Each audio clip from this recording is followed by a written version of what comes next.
Waktu sudah menunjukkan sore hari.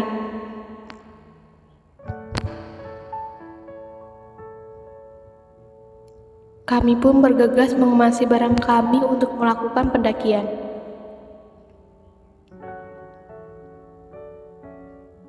Nantinya kami akan ditemani oleh Pak Sakri, penduduk asli desa ini, dan masih satu keluarga dengan Simbah. Sebelumnya kami sebenarnya tidak berniat memakai jasa porter atau sejenisnya, karena kami tidak pernah melakukan itu di pendakian-pendakian kami sebelumnya. Namun dari cerita Simbah menyarankan agar kami ditemani anaknya minimal sampai pos 2. Karena jalur ini masih jarang dilewati dan banyak sekali jalur bercabang yang bisa membuat kami bingung dan bisa saja membuat kami tersesat. Akhirnya kami setuju. Karena kami pun tidak mau ambil resiko jika yang dikatakan Simbah adalah benar adanya. Akhirnya setelah selesai berkemas dan berpamitan pada Simbah dan keluarganya, seperti biasa tidak lupa pula kami memanjatkan doa mohon keselamatan kepada Allah untuk pendakian kami kali ini. Setelahnya barulah kami mulai menapaki jalur pendakian legenda ini. Awal perjalanan kami disambut kebun-kebun warga yang tertata rapi khas pedesaan. Melalui tanah lapang di mana ada tugu batas desa ini di sana.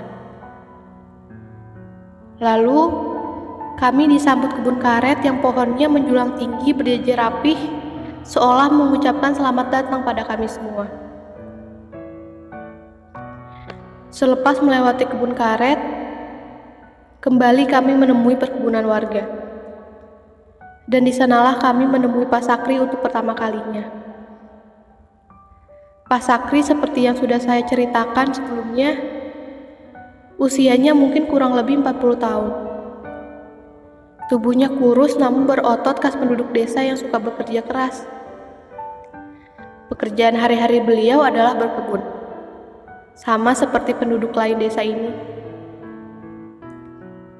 Setelah berkenalan dan berbincang sebentar, kami menunggu Pak Sakri bersiap-siap.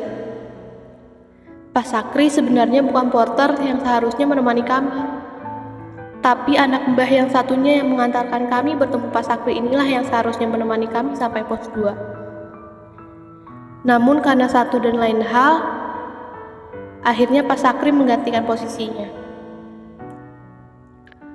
Perjalanan dimulai kembali dengan Pak Sakri membuka pembatas kebun yang terbuat dari pagar bambu agar kami bisa melewati jalur pendakian ini.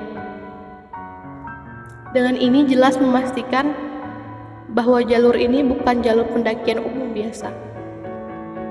Namun hanya orang-orang tertentu yang tahu keberadaan jalur ini saja yang melewatinya. Awal memasuki jalur ini kami disambut oleh pohon-pohon besar dan tinggi dengan akar-akar besar bergelantungan di sana-sini menjadi pemandangan alam yang asri namun kesan angker tak bisa dipungkiri. Jalur ini lebih terlihat seperti hutan rimba daripada jalur pendakian gunung pada umumnya. Jalan setapaknya sudah banyak tertutup pepohonan dan agak licin tanda jarang dilewati. Namun, karena hari masih sore dan matahari bersinar dengan cantiknya, menembus celah-celah pepohonan yang kian gagah tertancap di setiap sudut. Hutan ini tetap menyajikan pemandangan yang indah di mata kami. Tidak terasa, sejuknya udara, indahnya pemandangan itu mengantarkan kami yang tanpa sadar sudah sampai di pos pertama jalur pendakian ini. Ada sedikit tanah lapang di sana. Dan kami memutuskan untuk beristirahat sejenak menikmati segarnya udara dan sejuknya cuaca sore itu.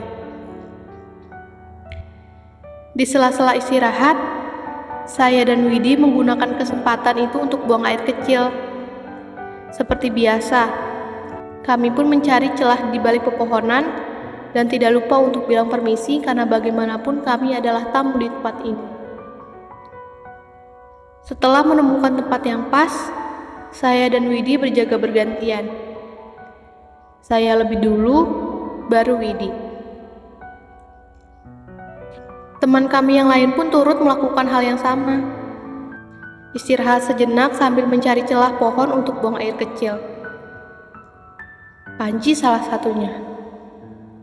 Awalnya tidak ada yang aneh dengan kegiatan kami, karena hal ini umum dilakukan oleh para pendaki lain. Namun sungguh, kami tidak pernah menyangka. Istirahat pertama kami inilah ternyata awal mula yang menyebabkan kejadian-kejadian aneh dan mistis selama pendakian kami ini dimulai. Bersambung.